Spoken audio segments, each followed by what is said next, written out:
João capítulo 9. Caminhando, Jesus viu um homem cego de nascença. E os seus discípulos lhe perguntaram: Mestre, quem pecou? Quem pecou? Foi ele mesmo ou foi os seus pais para que ele nascesse cego? E respondeu Jesus: nem ele pecou, nem os seus pais, mas foi para que se manifestasse nele as obras de Deus. É necessário que façamos as obras daquele que me enviou enquanto é dia. A noite vem, quando ninguém pode trabalhar. Enquanto eu estou no mundo, eu sou a luz do mundo. Dizendo isso, cuspiu na terra e, tendo feito um lodo com a terra e com a saliva, aplicou nos olhos do cego e disse a ele: vai e se lava no tanque de Siloé, que quer dizer enviado.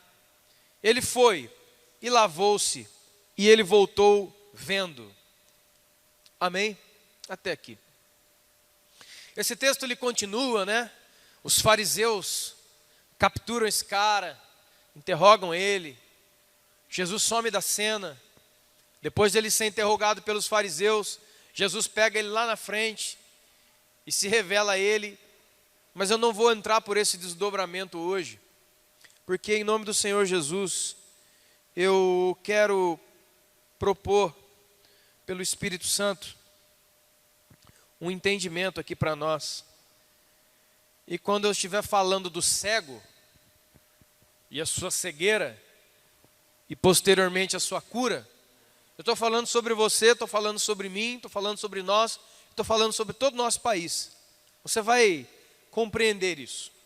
Amém? Nós temos essa história aqui, né? Essa narração de Jesus. Então, a primeira coisa que é muito importante para nós, versículo de número 1. Jesus estava caminhando e viu no meio da multidão um cego. Aqui, ó. Aquilo que eu estava falando. As pessoas doentes daquela época, como as de hoje, são pessoas que são consideradas párias da sociedade, pessoas que não servem para nada. Afinal de contas, ele é doente. Afinal de contas, ele tem uma deficiência física, cego, surdo, doença, lepra e outros, coxo. Nessas pessoas, na época de Jesus, você vê várias passagens. Esses doentes sempre ficavam à beira do caminho, como o cego Bartimeu, aquele outro homem que era doente há muitos anos, não andava, ficava ali na beira do tanque de Betesda, tentando entrar lá, ninguém conseguia. Jesus pega: rapaz, você não precisa de tanque. Existem vários exemplos. Então, no meio da multidão, Jesus parou e viu o cego. É tão simples isso que eu vou te dizer, mas isso pode, pela fé, se você crer, gerar um cinturão de segurança sobre você enorme.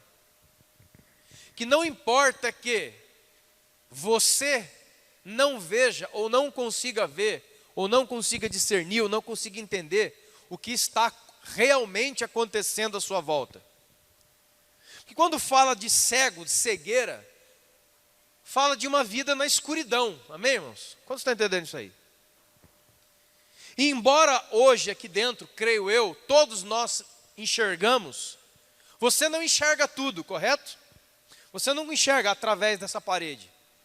Então, na verdade, mesmo enxergando comumente, nós vivemos sim, num tipo de cegueira, de limitação da visão. Eu olho para você e vejo você, mas eu não vejo o que se passa dentro de você. Limitação da visão. É um tipo de escuridão também. Quantos estão entendendo? E ninguém na escritura que era cego achava muito legal ser cego. Ah, não, tô cego, tá gostoso assim. Todos os cegos da Bíblia, né, como Bartimeu, por exemplo, ficava gritando na beira do caminho, querendo que Jesus o curasse. Então a cegueira não é uma coisa assim: ah, não, tá tranquilo, tá de boa, né? Os nossos problemas, as nossas enfermidades, as coisas que estão nos comprimindo, não está tranquilo, não está. Ela gera em nós desconforto, desespero e coisas assim. O fato é que esse cara aqui, ele não estava gritando que nem o Bartimeu. Ele estava no meio da multidão. Então, querido, deixa eu dizer uma coisa para você. Uma coisa que tem segurado a minha vida há 16 anos. Com esse simples versículo. Talvez muitas vezes na sua vida, você não consegue enxergar Jesus no meio da sua vida. Mas eu quero te dizer com toda certeza, Jesus enxerga você. E é muito, infinitamente mais importante Jesus enxergar você do que você enxergar Jesus. A nossa vida está cheia de coisas que nos impedem de ver verdadeiramente o que está acontecendo e como está acontecendo. São os problemas, as dores, as dificuldades. Uma mais aguda que a outra, uma de uma classe, outra de outra. Então essas coisas, as dificuldades, as barreiras da nossa vida, elas nos impedem de ver muitas vezes Jesus. Mas Jesus está vendo você. Muitas vezes na minha vida ou na sua vida, você passou por isso. Talvez você está aqui hoje, você está passando por isso. Você está passando num vale terrível. E lá no fundo do seu coração existe aquela pergunta: por que Deus não está fazendo nada? Por que Deus... E você perde a visão de Jesus. Mas Jesus continua te vendo. É uma coisa tão simples. Mas pode gerar pela fé, se você crê, um cinturão de força. Porque Jesus viu aquele homem cego, de nascença. Os discípulos de Jesus chegavam e falavam assim: olha, mas quem foi que pecou, hein? Aí, ó. Será que foi ele que pecou? Ou foram os pais dele que pecaram para isso acontecer com ele? Isso é uma coisa poderosa, forte. Que é a seguinte: tem um pensamento, tem um conceito embutido nisso aqui. Qual é o conceito? Toda vez que alguma coisa dá errado na minha vida, eu devo ter feito alguma coisa errada. Deixa eu te dizer em nome de Jesus. Sim, mas nem sempre. A Bíblia diz: o homem plantou, o homem vai colher o que plantou, amém? Você pode escolher o que você planta, mas depois de plantar você não vai escolher o que você vai colher, amém? Mas nem tudo o que acontece na sua vida é relação de pecado, nem seu, nem do seu pai, nem do seu avô. Eis que eles colocaram para Jesus: olha, esse cara aí é cego de nascença, porque a cegueira, as doenças de nascença, para o judeu, era sinal de maldição de Deus, de castigo de Deus. Então se alguém, você nasceu sem as pernas, é porque, seu pai deve ser um cara amaldiçoado, sua avó deve ser uma feiticeira, então você está lascado, cara. Só que a Bíblia diz a seguinte coisa. Deus fala na boca do profeta Ezequiel e diz assim, assim diz o Senhor de Israel: fala ao meu povo essas coisas. Existe um ditado em Israel que diz: o pai come a uva e o filho suja o dente. Assim diz o Senhor: nunca mais se dirá este ditado no meio do meu povo, porque a alma que pecar, essa morrerá. Quantos estão entendendo, irmãos? Lembra da série que nós fizemos aqui um mês inteiro sobre Jó? Reto, íntegro, temente a Deus, que se desviava do mal. Ele era um cara de Deus. O que foi que aconteceu com ele? Deus passou o trator em cima dele 10 vezes. Então é importante na nossa vida cristã, e como eu estava falando domingo, uma vida madura, uma vida pronta para Deus, nós entendermos que nem tudo que está acontecendo ao nosso redor é fruto de algum erro nosso. Porque aqui Jesus falou: nem ele pecou e nem os pais dele também pecaram. Mas, o quê? Isso aí é para a glória de Deus, para se manifestar nele as obras de Deus. E se eu dissesse para você ou para alguém que está aqui dentro, que por mais que você não entenda, isso que está acontecendo com você pode ser obra de Deus. Eu ouvi um homem de Deus dizer uma coisa que clareou o meu entendimento de uma tal forma, que é assim: muita gente na igreja, aqui em qualquer lugar, fica assim, ó, eu quero saber o que Deus tem para a minha vida, qual que é a minha missão, né? Tal. E aquele homem falou: ninguém aqui tem uma missão. Deus tem uma missão. Jesus tem uma missão. Qual é a sua missão? Descobrir qual é a missão de Jesus e entrar nela. Jesus não tem uma missão para mim, outra missão para o Sérgio, outra missão para o seu João, não. Existe só uma missão. E todos nós entramos nela. E qual é a missão de Deus? Qual é a missão de Deus encarnada em Jesus? E como foi que aconteceu? Separei alguns textos aqui. São muitos. Mas só para você ver. Sabe qual que é a missão de Jesus, irmãos? Manifestar o amor do Pai dele. Jesus veio aqui para manifestar a toda a humanidade o amor do Pai. O Filho veio manifestar o amor do Pai.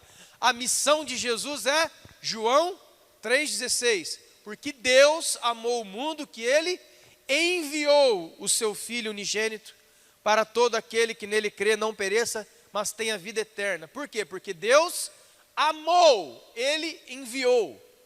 Qual é a missão de Jesus? Manifestar o amor do Pai a todo ser humano. E como é que Ele fez isso? Aonde é que se dá, aonde que acontece a maior manifestação de amor de toda a história da humanidade? Onde que acontece? Qual é o palco? A cruz. A maior manifestação clara, visível, palpável de amor aconteceu na cruz. Num lugar de maldição, num lugar de horror e num lugar de morte. Aí muda muitas vezes o nosso... Tem que mudar. Nosso conceito de amor tem que mudar, irmãos. Ele precisa mudar. Quantos estão entendendo o que eu estou dizendo? João 5,36. Eu tenho maior testemunho do que João, porque as obras que o meu Pai confiou a mim para que eu realizasse, e eu faço no meio de vocês, testemunham ao meu respeito que o meu Pai me enviou a fazer essas obras. Para que o Pai enviou o Filho? Para fazer as suas obras. João 7,16. Jesus respondeu a eles: o meu ensino, olha isso, o meu ensino não é meu, é do meu Pai que me enviou. João 10,25. Eu já disse a vocês e vocês não creram. As obras que faço em nome de meu Pai dizem quem eu sou. João 20:21. E Jesus disse a eles: paz seja convosco, assim como meu Pai me enviou, eu envio vocês agora. Então o cristão que é alguém que descobre Jesus e entra na missão dele. Jesus diz claramente, muitos versículos, dizendo a seguinte coisa: o que eu faço, eu não faço porque eu quero fazer, eu faço porque eu vejo o meu Pai fazendo. As obras que eu manifesto são as obras do meu Pai. O meu ensino não é meu. O que eu falo, eu não falo da minha própria cabeça, eu vejo o meu Pai falando. E essas coisas vão mostrando e demonstrando a missão de Jesus. A missão que o Pai deu a Ele. Qual é a missão? Manifestar a salvação através do amor de Deus a toda a humanidade. E Ele fez isso na cruz, num lugar de dor. Um lugar de solidão. Um lugar terrível. Não estão entendendo, irmãos? E aí vem Jesus, depois da sua morte e ressurreição, Ele aparece de novo. Os discípulos estão lá e falam assim: opa, pessoal, paz seja com todos. Aí Jesus voltou assim, eu voltei, ressuscitei. E é o seguinte, quero falar uma coisa para vocês. Assim como meu Pai me enviou, na missão de revelar o amor dEle para toda a humanidade, eu agora envio vocês. Você é um cristão? Então você está na missão que o Pai deu ao Filho, e o Filho deu a nós. Isso é um cristão. Qualquer coisa fora disso é gente perdido. Não entendi ainda. Mas o que eu estou querendo dizer com isso? Tudo, irmão. Tudo. Olha comigo. Abra sua Bíblia comigo no livro de Hebreus, na carta aos Hebreus, perdão. Capítulo 2. Olha que coisa tremenda a respeito disso. Hebreus capítulo 2, versos de número 10 ao 18. Hebreus 2, versos de número 10 ao 18.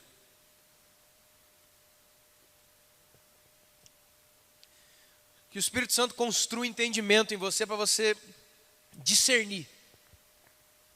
Hebreus 2, a partir do verso 10. Olha.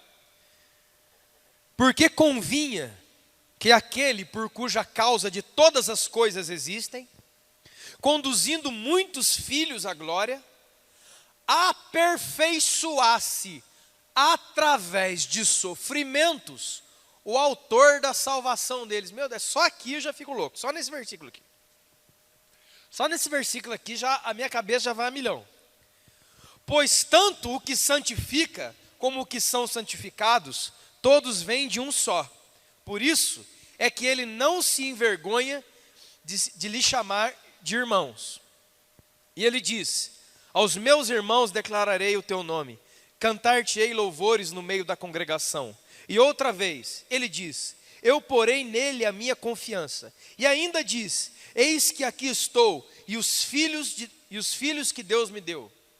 Visto, pois, que os filhos têm participação comum na carne e no sangue, destes também ele igualmente participou, para que por sua morte destruísse aquele que tem o poder da morte, o diabo, e livrasse todos do pavor da morte, porque todos estavam escravizados por toda a vida a este medo, pois ele, evidentemente, não socorre anjos, mas a descendência de Abraão ele socorre.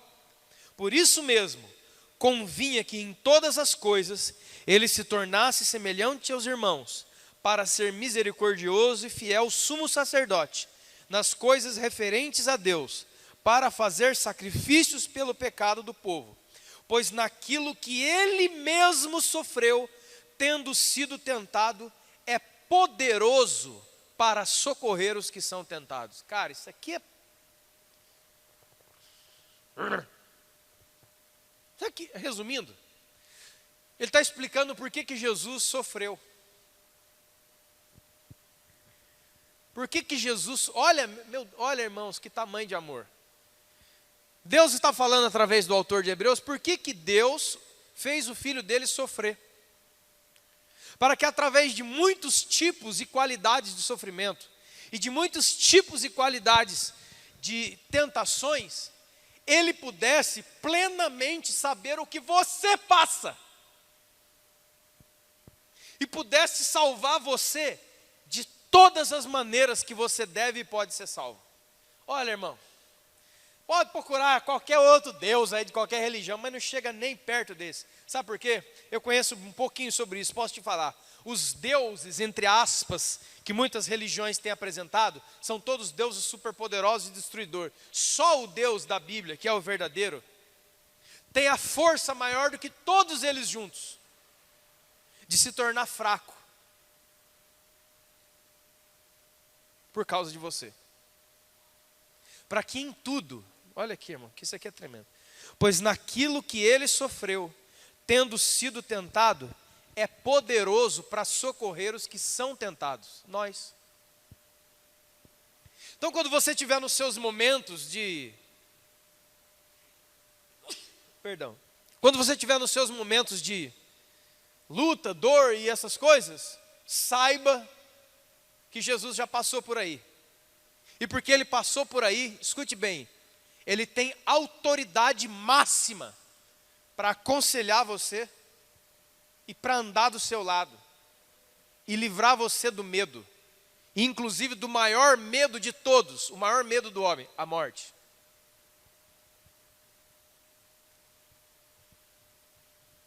Agora escute isso. Filipenses capítulo 2, você conhece. Filipenses 2. Eu estou fazendo a cama do entendimento para a gente voltar lá no cego. Agora você vai entender o cego. Filipenses 2, 5. Filipenses 2, 5. Palavras do apóstolo Paulo. Tenham em vós o mesmo sentimento que houve em Cristo Jesus. Ele, existindo em forma de Deus, não julgou como seu direito ser igual a Deus. Antes, a si mesmo se esvaziou, assumiu forma de servo, tornou-se em semelhança de homens e reconhecido em figura humana. A si mesmo se humilhou, tornando-se obediente até a morte, e morte de cruz. Agora preste atenção. Aonde que os sofrimentos e as dores de Jesus o levaram? Qual é o poder de alguém que sabe quem é o pai dele e sabe o que está fazendo nesta vida? Ele não está aqui de passagem, ele não está aqui para ver o que vai rolar amanhã, ele não está cambaleante diante da situação do país, meu Deus, o que será de nós? Não, ele está firme, igual a rocha. Porque Jesus falou, se você ouve e obedece a minha palavra, a quem é que eu vou te assemelhar? Senão a um sábio construtor que construiu a sua casa em cima da Petra. E quando eu falo isso, não é nome da igreja não, Petra é Jesus. A Petra é Jesus e a Petra é o ensino do Evangelho. Petra não é nome, marca de igreja. Isso aqui está aqui profeticamente. Poderia ser a igreja das bexigas de Jesus, não tem problema. Renovada. A questão não é essa. Quantos estão entendendo, irmãos? Aonde que uma consciência firmada num propósito, qual é o propósito? Revelar o amor do meu Pai a toda a humanidade. Ele passou pelo moedor de carne, e o que aconteceu do outro lado? 9. Pelo que também Deus, o Pai, o exaltou soberanamente e sobremaneira, e lhe deu o nome que está acima de todo nome, para que diante do nome de Jesus se dobre todo joelho, no céu, na terra e debaixo da terra, e toda língua confesse que Jesus Cristo é o Senhor, para a glória de Deus Pai. E aí ele chega e fala assim, ó, entenderam isso aqui? Entendemos. Então, como meu Pai me enviou a fazer isso aqui, eu vos envio agora a fazer o quê? O que você tem que fazer, Jesus? Isso.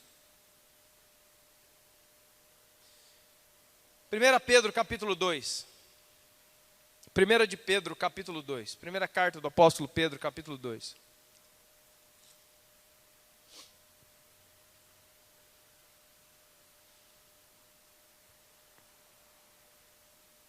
Verso 21. 1 Pedro 2, 21.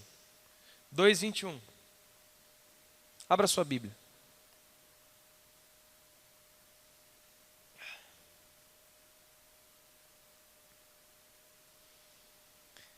Para isto vocês foram chamados.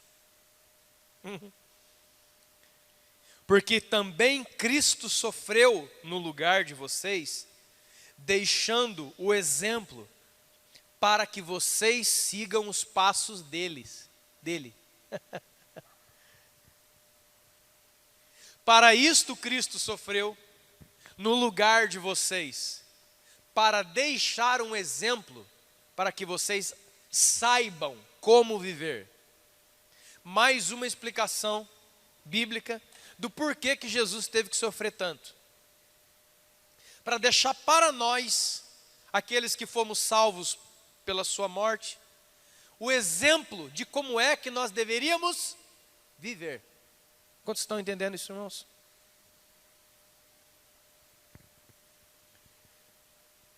Ele não cometeu pecado nenhum, e nenhuma transgressão se achou na sua boca, pois ele, quando foi ultrajado, não revidava com ultraje.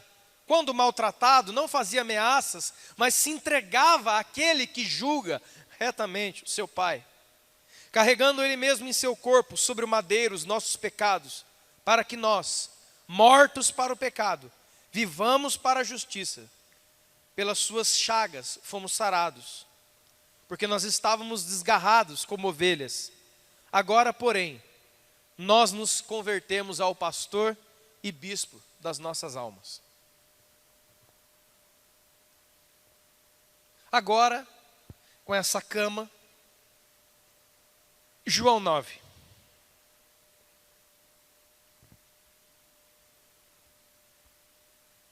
Como que você vê o que acontece com você?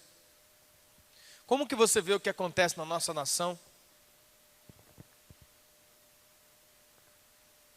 Cego, deficiente físico, pária da sociedade. Jesus o viu. Jesus percebe você. Ah, mas eu estou numa nação de 200 e poucos milhões de habitantes. Jesus percebe você. Não há um lugar, diz a palavra de Deus, Salmo 139, para onde nós podemos nos ausentar do seu espírito. Não existe um lugar onde nós podemos nos esconder dele. Em outro lugar diz assim: os olhos do Senhor estão sobre bons e maus. Os olhos do Senhor, a Bíblia diz assim, que não dormita o guarda de Israel. Ele não dorme, ele não tosqueneja. Sabe o que é tosquenejar? Dá aquela piscada assim que você está meio assim na frente da televisão. Você está, não sei onde lugar você está assim, ó. Ele não faz isso. A linguagem é como se Deus não tivesse pálpebras. É um olho aberto assim, ó.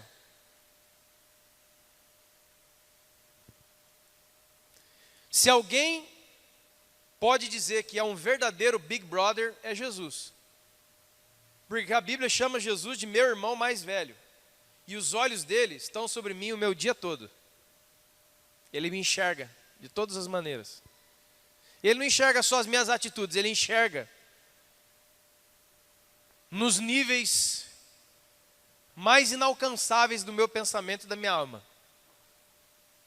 Por isso que a Bíblia diz sobre a palavra de Deus lá em Hebreus capítulo 4, a palavra de Deus é viva e eficaz, mais penetrante, mais cortante, mais penetrante que qualquer espada de 2 gumes, e penetra a ponto de dividir alma e espírito, juntas e medulas, e ela é pronta, ela é apta para discernir os propósitos e pensamentos do coração.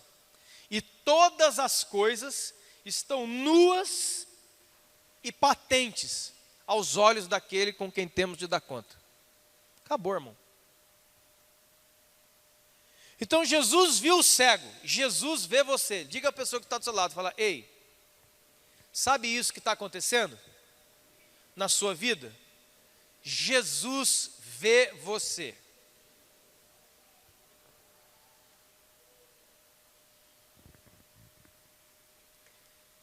Aí vem o segundo versículo, mas quem que errou? Será que isso está acontecendo? Porque nasceu cego, né? Nasceu cego. Temos um problema grande aqui. Não dá nem para pagar um oculista, um colírio, um óculos de fundo de garrafa, não dá nada. Cego de nascença, não vê nada, deficiente físico. Temos um grande problema. Temos um grande problema, talvez muitos aqui tenham um grande problema pessoal. E nós como nação temos um grande problema como nação. O problema é grande. Quem errou? Talvez no seu caso ninguém. No caso da nação, muitos erraram. Desde o descobrimento. É uma sucessão incrível de erros e erros e erros e erros. Pelo que eu vou te dizer uma coisa. Isso aí, irmão, é a ponta da ponta da ponta do iceberg. Porque se Jesus pegar o iceberg do fundo do mar e fizer isso aqui, ó, eu acho que não fica um cidadão nesse país aqui, vai todo mundo embora. Os horrores que ainda estão debaixo dos panos do governo brasileiro, a gente não tem nem ideia. A gente está achando que isso aí é com meia dúzia aí? A hora que, vamos dizer assim, abrir as caixas pretas de cada setor desse país, como diz um grande profeta, entre aspas, se gritar pega ladrão. A questão da corrupção no nosso país é como se ela é endêmica, ela tá na nação. Brasileiro é o jeitinho brasileiro, todo mundo quer levar vantagem em tudo. Não precisa ir longe. Por exemplo, vamos dar um exemplo bem bobo, que vai pegar a gente. Você está vindo aqui para a igreja. É domingo, por exemplo, está tudo lotado. Você vê alguém chegando, você sai do seu lugar? A grande maioria não sai. Por que não sai? Se você quisesse meu lugar, você chegaria mais cedo. Parece justo, né? Mas não é. Não importa, na verdade, a hora que a pessoa chegou, importa o que tem dentro do seu coração. Porque é a mesma coisa de um ônibus. Eu pego o ônibus aqui. Uma senhora pega o ônibus no meio do caminho até Moreira César.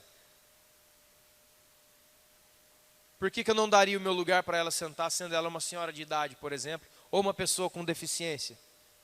Eu também poderia pensar, bom, se você quisesse sentar nesse lugar, você pegava um ônibus, ia para o centro da cidade para pegar um ônibus para voltar para sua casa. É a mesma coisa. Você está vindo aqui, chega mais cedo. Aqui tem os lugares, né, o nosso estacionamento privativo aí do lado. Você já vai colocando os seus carros nos melhores lugares. Por que a gente faz isso? Por que a gente não consegue pensar, poxa, mas tem uma família, a família lá do irmão, da irmã, ele tem 2 crianças pequenas. Então, o que eu vou fazer? Eu vou parar o carro lá na frente e vou deixar esse lugar para aquela senhora que anda com dificuldade, para aquele irmão que tem 2 crianças pequenas. Por que nós não pensamos nisso? Porque ainda nós temos muito do espírito que nós estamos tentando combater. Essa coisa que está aí, não adianta trocar as figuras. Isso que está aí é o que a Bíblia chama de principado. Eles são seres celestiais da maldade que governam países, governam regiões do mundo inteiro. E eles não chegaram agora. Eles chegaram lá no tempo do descobrimento, enquanto o seu país, na questão que foi descoberto, a primeira coisa que aqueles portugueses chegaram aqui, os degregados chegaram aqui, e não era uma elite de Portugal que veio, era a corte de Portugal que veio. E eles chegaram aqui, a primeira coisa que eles fizeram foram 2 coisas, preste atenção. Matança de índios, matança mesmo, matava índio igual mosquito. E estupro. Porque eles vinham há meses nas caravelas. Chegaram aqui e viram um monte de índios, mata os homens e estupra as mulheres. Vez após vez, vez após vez. E no final daquelas coisa horrorosa, alguém falou, olha, é melhor a gente rezar uma missa hoje, né? Também acho. Então, irmãos, tudo que não presta começou naquele momento, no descobrimento. Então lá foi aberta uma janela, onde toda essa capetaiada entrou. Estão entendendo o que eu estou dizendo? Isso é coisa de agora. Governo após governo, os demônios vão se instalando, porque há legalidade para ele operar. Quem fez isso? Aqui teve muitos erros. Quem errou na sua vida? Talvez ninguém. O que é que está acontecendo, meu Deus? Porque esse cara é cego. E aí Jesus fala a frase que emenda em tudo que eu falei para você nessa última meia hora, talvez. Criando essa cama para você entender. E para você abrir o seu entendimento em nome de Jesus, não somente na sua vida pessoal, mas na nossa vida como nação. Que não importa o que esteja acontecendo na sua vida ou na vida da nação, Deus está no controle e comando de tudo. E que nada acontece sem que Ele permita que aconteça. E eu vou te dizer que isso seja muito bom para o nosso país. Porque o nosso país é um país de gente que gosta de carnaval e futebol. E azar o resto. Eu te digo com toda certeza, se esse ano de 2016 tivesse uma Copa do Mundo, pode roubar o que vocês quiserem. Porque o lance é o Coringão no fim de semana. O lance é Brasil. O lance é o batuque do carnaval. O lance é um baile que vai ter no meio do fim de semana. Isso é o brasileiro. O brasileiro é folgado. Desculpa a expressão, porque eu sou brasileiro. O brasileiro tem uma fama internacional de vagabundo, preguiçoso. É uma nação de malandros. Não somente lá, porque as pessoas que estão lá saíram daqui, ou não, vieram de Marte. Foram pessoas que se materializaram, vieram do outro plano. Não, eles vieram do seio da nossa nação, que é um seio de malandros, de gente que quer levar vantagem em tudo, de gente que gosta de passar a perna nos outros, de igrejas, de pastores, de gente que vende o voto por causa de um caminhão de areia e 2 sacos de cimento, que vai atrás dos governantes aqui no estado ou na nação, atrás de benefícios para si próprio, enquanto eu recebendo os benefícios que eu quero, estou prejudicando outros. É o seguinte, se eu estiver bem, se lasque todo mundo. Se eu estiver empregado, como que eu vou vir numa igreja, vamos ver, numa campanha de oração por pessoas que não têm emprego? Não, eu estou empregado, cada um que ore o seu. Olha aí, ó. Isso aí é esse tipo de espírito que quer confrontar aquele. Você tá brincando, né, irmão? Ah, mas não vai dar, por quê? O que Jesus falou? Aí vem o príncipe desse mundo, e ele não tem nada em mim, eu não tenho nada com ele. Nós estamos separados. Eu sou luz e ele é trevas. Agora Jesus falou, cuidado com a luz que há em ti, se não forem trevas. Porque se a luz que está em ti forem trevas, que grandes trevas serão. Está falando de gente que devia ser iluminada como nós, e não somos. Gente que enxerga com os olhos da carne, mas espiritualmente ainda é cego. É isso que ele... Depois você continua, querido, em nome de Jesus, a leitura na tua casa, em nome de Jesus, João 9. Lê lá. Os fariseus raptam esse rapaz aqui, ó. E começam a entrevistar ele, te curou, você era cego? Ah, eu era. Ele te curou no sábado? Uma conversa assim, não, eu não sei quem me curou. Ah, ele é pecador, porque ninguém pode trabalhar no sábado. Aí o cego fala, se ele é pecador, não sei que ele me curou. Eles liberam o cego. A hora que libera o cego, Jesus está na rua e fala assim, ó, você crê que Deus é Senhor? Você crê? E aí o cego fala assim, mostra, ele já estava vendo, olha só, mostra para mim quem é ele que eu vou crer. E aí Jesus fala, sou eu que falo contigo. Ele ajoelhou e falou, eu creio, Senhor. E os fariseus voltam lá na frente interpelando Jesus, sabe o que eles falam? Por acaso você está falando que nós somos cegos? Eu vou lá nesse versículo, depois você... Vai, versículo 40. Algum dentre os fariseus que estavam perto dele perguntaram, acaso nós também somos cegos então? E Jesus respondeu, se vocês fossem cegos, não haveria pecado em vocês. Olha só, irmãos. Mas agora vocês dizem, nós enxergamos, a culpa é de vocês. Jesus, irmão, é outra categoria. Tentar passar a perna nele é a mesma coisa que tomar uma rasteira de uma centopeia. Tem 1000 pés passando. E aí Jesus fala a frase. Não foi nem o pai e nem a mãe que pecou. Ele nasceu assim para que se manifestasse nele as obras de Deus. E se isso que você está passando, se é que você está passando em algum momento, não for para a glória de Deus? Você já perguntou para Deus? Ou só murmura? Ou só quer arrancar o que está te apertando, porque te incomoda? Ele era um cego. Cego nessa época e nesse país e nesse contexto, não tinha instituto dos cegos, não sei o que, cão-guia, essas coisas, não, era pobre, era mendigo. Lê depois o texto. Ele é dito como, o fariseu fala assim, não é esse cego mendigo que mendigava aqui? Esse tipo de pessoa não tinha inclusão social, inclusão de lei trabalhista para deficiente em fábrica, não. É cego, é deficiente, é coxo, vai pedir esmola na rua. Se alguém te der o que comer, você come. Se alguém te levar para algum lugar, você vai, senão você vai ficar aqui. Você é cego. Aí Jesus chega e fala, não, Sabe por que ele nasceu assim? Porque os planos, meu Deus,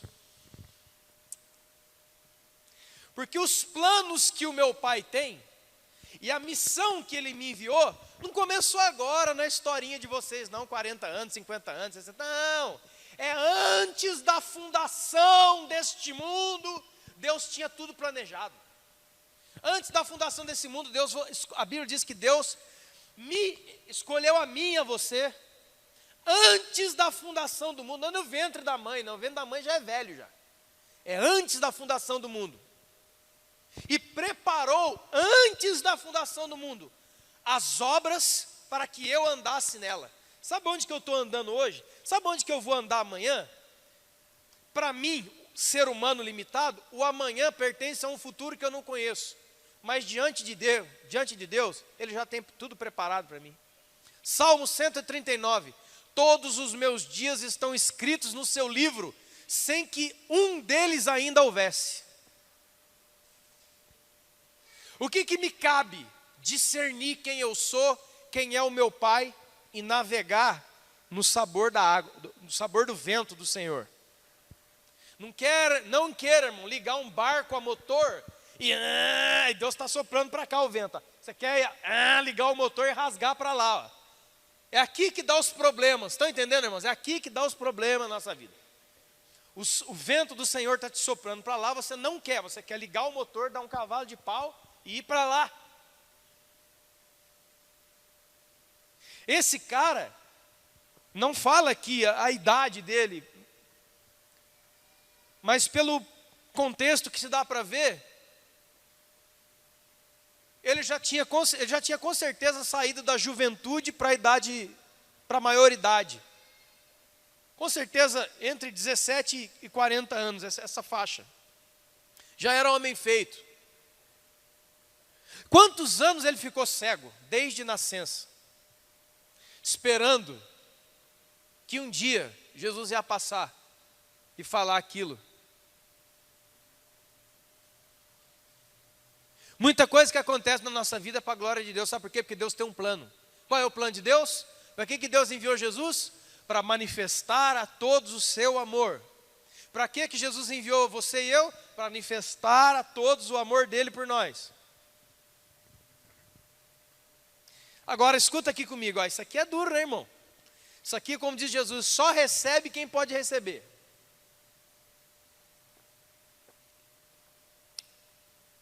Só recebe quem pode receber. Por exemplo,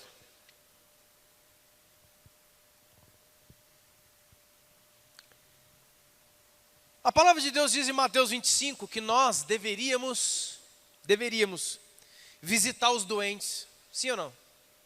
Está escrito lá, Mateus 25. Estava doente, enfermo, e você foi me visitar, certo? Certo. É isso o que Deus é. Mas lá naquele texto mesmo, já perguntaram, mas Senhor, quando que nós fizemos isso? Quando vocês fizeram a um dos meus, vocês fizeram para mim. E na virada do texto fala assim, mas vocês aí que não fizeram isso, não fizeram para mim, então vocês saem fora, não é? Então nós entendemos que Deus enviou o seu Filho para manifestar a todos o seu amor. E o Filho enviou a todos nós para manifestar o amor do Pai que estava nele, certo? Deus quer salvar todos. A Bíblia diz, o apóstolo Pedro diz que Deus espera que todos cheguem ao arrependimento para com todos usar de misericórdia. Deus quer salvar todos. Eu creio nisso na palavra. Certo? Agora discute, irmão, escute isso. E se Deus agora, e se Deus não, Deus quer isso, mas vamos trazer um exemplo prático aqui.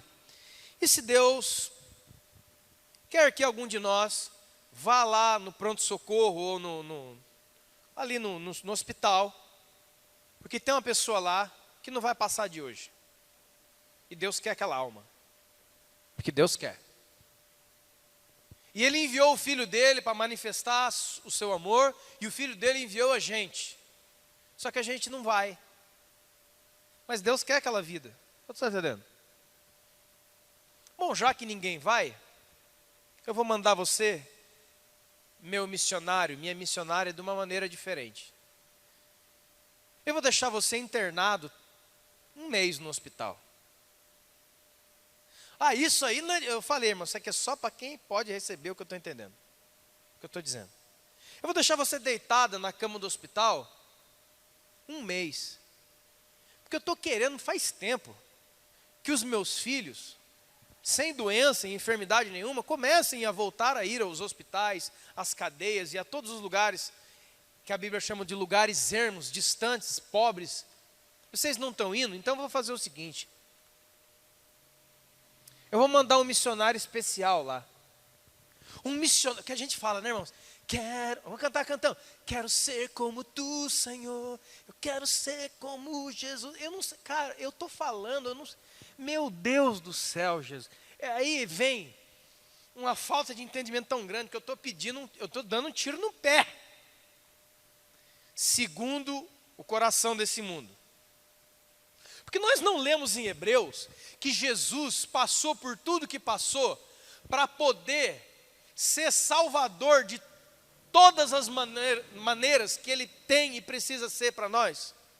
E que foi através de sofrimentos e tentações que Ele pode socorrer você quando você é tentado. Nós não lemos em Pedro isso, praticamente a mesma coisa, que Jesus e os sofrimentos que estão em nós são para que nós saibamos e venhamos a sentir, que a gente venha a se condoer do outro de uma maneira diferente, porque a gente está frio. A gente está frio do amor de Deus. Você passa pela cidade, você vê uma pessoa pedindo comida. Você nem... Ah, mas tem pessoas que estão na rua, estão dando golpe. Tem mesmo. Tem pessoas nas igrejas dando golpe. Tem pessoas com a Bíblia na mão dando golpe. Que dirá na rua. Certo? Ou não? Mas a questão não é essa.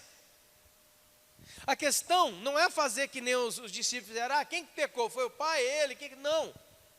É parar e entender. Não, peraí, você está pedindo dinheiro aí? Então peraí, eu sou de Deus, eu vou parar aqui para ver que tipo de pessoa que você é. Nós não fazemos isso, sabe por quê? Porque a gente está apressado para o almoço. Porque a gente já está com a fominha. Então a gente não consegue sentir o que a Bíblia chama de compaixão. O que a Bíblia chama de misericórdia. O que é misericórdia? 2 palavras, misericórdia, as misérias do coração. Eu não consigo sentir isso. Eu só vejo pessoa. Eu só vejo gente. Todos os tipos, tamanhos, larguras e cores. E idades. Eu sou cego, eu não consigo enxergar você. Não como você precisa ser enxergado. Aí Deus não vê ninguém. Aí isso aqui Deus faz, bom, então eu vou mandar uns missionários especiais para sentir na pele o que ele está sentindo, para que quando ele pregar, ele pregue igual o meu filho.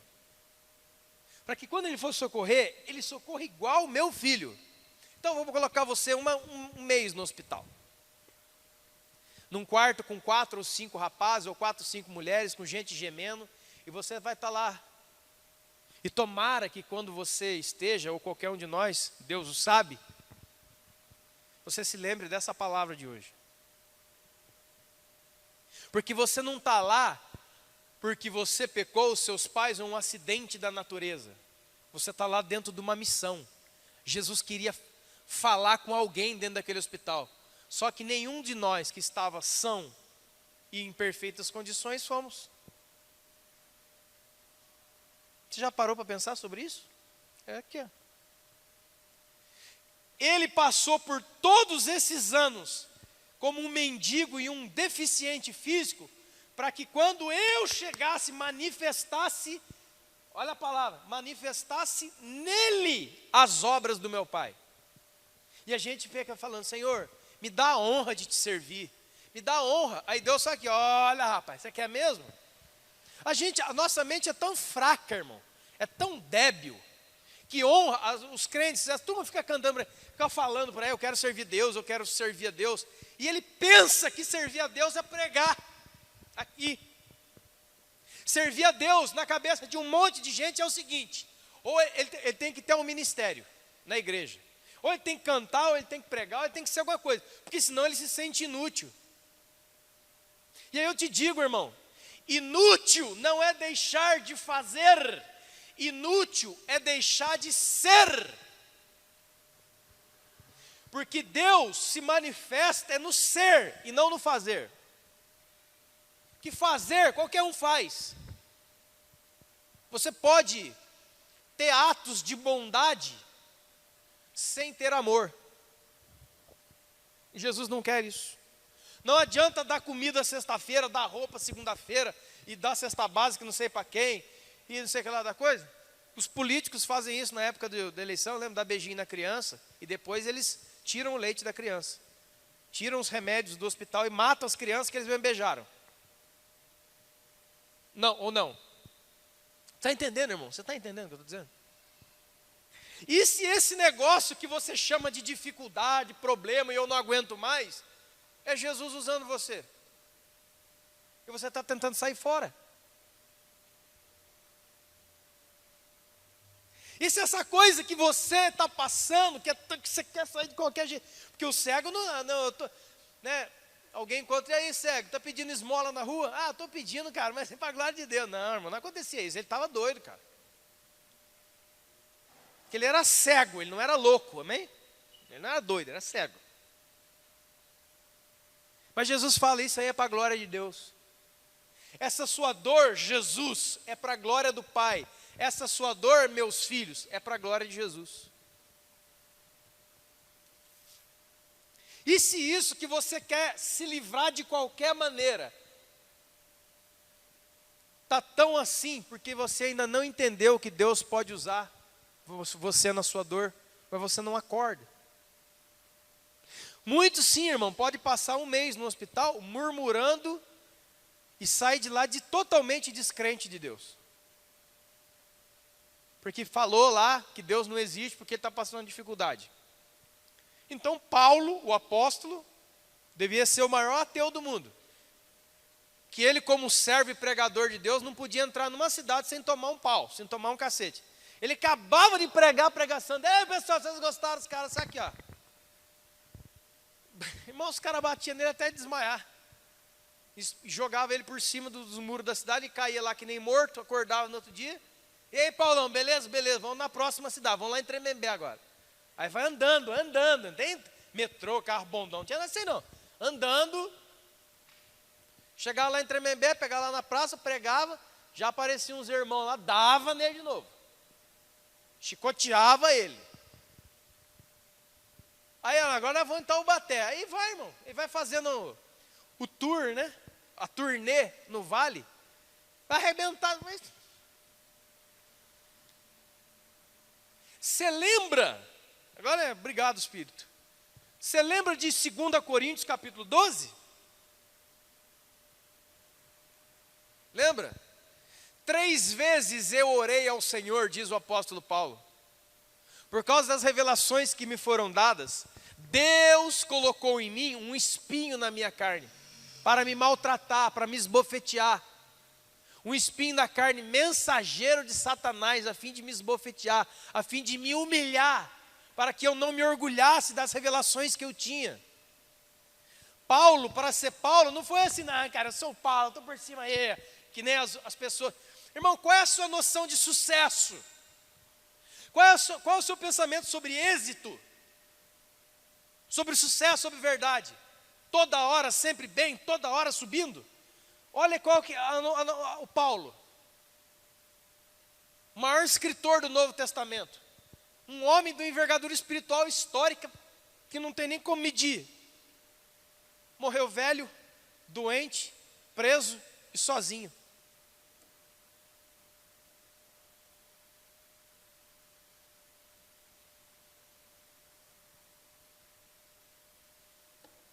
Tem que explicar isso aí. Um cara que todo lugar que ele ia apanhava, ficava preso. Ele tem as listas aqui de tanta surra, de tanta coisa que ele passou. Por que ele não entra em crise? Por que ele não murmura contra Deus? Ele ora 3 vezes a Deus para Deus tirar o espinho da carne dele. Sabe o que Deus fala para ele, irmão? Você sabe, né? Paulo, fica quieto, cara. Cala a boca. Não vou atender essa sua oração, não. Por quê? Porque a minha graça te basta. Porque esse poder que você pede aí, ó, Paulo, só tem uma maneira de eu te dar. O meu poder se aperfeiçoa na sua fraqueza. A hora que o Paulo escuta isso, ele emenda. Pois então, Senhor, terei prazer nas minhas fraquezas, nas injúrias e nas perseguições. Porque quando eu sou fraco, aí eu sou forte. Por quê? Porque ele já não interpretava os problemas da vida, quer pessoais, quer da nação, quer do trabalho, quer de qualquer lugar, como um momento de choro e murmuração e reclamação da vida. Ele não via isso, que está no Brasil, como, meu Deus, vai acabar o país, vai acabar o mundo. Tem gente que pensa que vai cair meteoro, gente que acordou com medo, gente que ligou para mim chorando, que o Brasil vai acontecer. Eu falei, não quero saber, rapaz. Que ferva. Para mim, está em banho-maria isso aqui, não tem que ferver mais, tem que botar mais lenha nessa fogueira aí. Que eu quero ver o circão pegando fogo. Mas sabe por quê, irmãos? Porque o povo brasileiro tem sido avisado. Não é de hoje, não. Desde que eu me converti há 16 anos atrás, eu estou vendo homens e mulheres de Deus vindo de todas as nações do mundo, avisando, Brasil, é o seu tempo, Brasil, vamos para a missão, Brasil, evangeliza, Brasil, vamos botar o dinheiro da igreja na missão, vamos cuidar dos pobres. E as igrejas, ó, sabe o que está acontecendo isso aí? Está gravando? Culpa da igreja, que deixou de orar pela nação. Não vamos longe. Quantas vezes em 2015 você dobrou seus joelhos para orar pelo Brasil?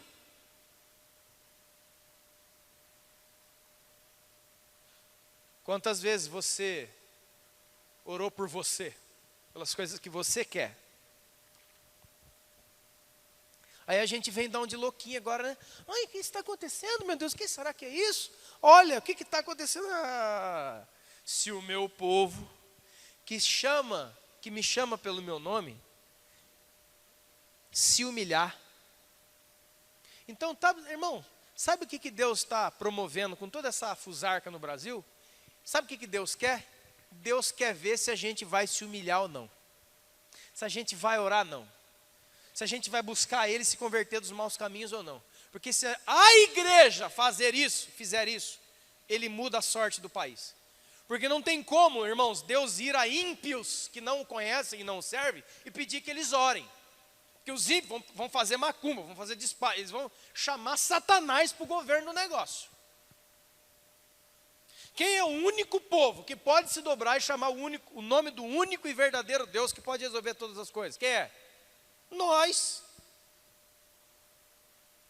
Então tudo isso daí é para Deus colocando o joelho na garganta do povo e da igreja e falando assim, vocês não vão dobrar comigo não? Toda língua confessará e todo joelho se dobrará. Todo joelho se dobrará, toda língua confessará. Você não quer dobrar o joelho não, nação brasileira? Eu vou quebrar os seus joelhos. Você vai dobrar na marra. Que Deus está falando, irmão, eu estou vendo. Eu não sou um crente viajandão. O que estão fazendo semana que vem aí? Vamos fazer um culto lá. Eita, estou dentro. Não, meu irmão. Eu só fico aqui, ó. Desde quando eu converti, eu vejo profetas vindo aqui da nação, vindo da nação, falando, Brasil, é o seu tempo, as nações estão esperando, o celeiro de missão, sei lá, um monte de coisa. E a igreja, ó, aqui, ó. Não é comigo. Aí Deus fala, tá bom então. Bom, já que vocês não querem ouvir a minha voz audível de ir fazer uma visita no hospital, semana que vem prepara a sua mala, que você vai ficar um mês lá. E se lá, naquele momento, se ainda murmurar, acho que de lá você não volta mais. Ai, meu Deus do céu, essas coisas não existem. Irmã, lê esse livrinho aqui, você vê aqui. Esse. Lê este, para você ver. Aonde que Deus levou Paulo? E como é que levou? O que Deus fez com Jó? O que Deus fez com tantos homens e mulheres? O que Deus fez com Jeremias? Você lembra de Jeremias? Jeremias apanhou, tacaram ele na cadeia. Aí foram pedir opinião. Entretanto, você foi pedir opinião. Olha, Jeremias falou assim, olha pessoal, vai vir o rei aí, o Nabucodonosor vai vir aqui, ele vai pegar todo mundo. Então Deus está me falando assim, povo de Israel, eu já estou trazendo meu servo Nabucodonosor, ele vai destruir Jerusalém, vai destruir o templo e vai levar todo mundo preso. E Deus está mandando a nação se render. Aí o rei, eu não vou render nada porque eu sou o rei de Israel, porque Deus é... Entrou Nabucodonosor, irmão. O rei falou, eu não vou entregar. Matou os filhos dele. E para humilhar, humilhou ele de todas as maneiras, cortou os polegares de todos os homens. Cortou o dedão, polegar. Porque você sabe que esse é o dedo de pegar a espada, né? Se você não tem esse dedo aqui, você não faz mais nada. Um homem, para se tornar um guerreiro, ele precisa fechar a espada aqui, ó, o punho da espada. Se você não tem o polegar, você não empunha a espada. E Jeremias falou, eu avisei, gente. Eu realmente creio no meu coração com todas as minhas forças e toda a minha fé bíblica, que o momento que o Brasil está passando é um momento de oportunidade. E é o momento que Deus está mandando um recado para essa igreja brasileira, que está ficando muito brasileira, relaxada, sem compromisso, quer levar vantagem em tudo. E Deus só aqui, ó. Você leu Atos dos Apóstolos? Quando a igreja começa, em Atos capítulo 2, meu Deus, é fogo do Espírito Santo descendo do céu. E o Pedro prega, 3.000 converte, o Pedro prega e 5.000 converte, aquele manto, meu Deus. Sabe o que aconteceu, irmão? A igreja, ó, rapaz, Jerusalém está uma bênção, ninguém saía para fora. Sabe o que Deus fez? A Bíblia diz em Atos que Deus envia uma perseguição contra a igreja e espalha a igreja. Porque se Deus não enviasse a perseguição contra a igreja, o pessoal, não, Jerusalém, estou construindo na Catedral Petra em Jerusalém, cara, vai ser da hora, nosso prédio mais louco. E essa igreja fica gostoso. E ninguém sai para anunciar que Deus tem uma missão. E a missão dele encarnou no Filho, para o Filho dizer para o mundo que Deus amou o mundo de tal maneira que enviou o seu Filho. E o seu Filho, depois da sua morte e ressurreição, apareceu para você e para mim dizendo, assim como o meu Pai me enviou, eu envio vocês. Que Deus tenha misericórdia da nação, mas na sua misericórdia Ele vai tratar a sua igreja, irmão. E nenhuma oração ou coisa parecida que eu faça ou qualquer outra vai mudar a ideia de Deus se nós não mudarmos. Porque Ele disse, se o meu povo, que se chama pelo meu nome, se humilhar e orar e me buscar e se converter dos seus maus caminhos, eu ouvirei do céu, eu perdoarei os seus pecados e eu sararei a sua terra.